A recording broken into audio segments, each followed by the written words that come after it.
Hello guys, welcome to another mini vlog. So ఇవాళ వచ్చేసి డిన్నర్కి చపాతి అండ్ అలాగే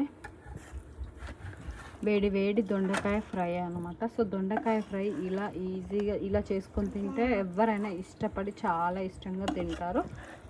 చూడండి, ఫంక్షన్స్లో పెళ్ళిళ్ళలో చేసినట్టుగా వచ్చింది. మనం ఇందులో నేనైతే ఏ పౌడర్ యాడ్ చేసుకోకుండా సింపుల్గా ఓన్లీ ఒక ధనియా పౌడర్ యాడ్ చేసుకున్నాను అనమాట.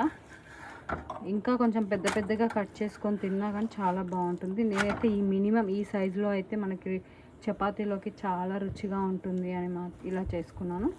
సో ఇది ఫ్రెండ్స్, మీరేం తిన్నారు మరి? సో ఇవాళ వీడియో అయితే ఇది.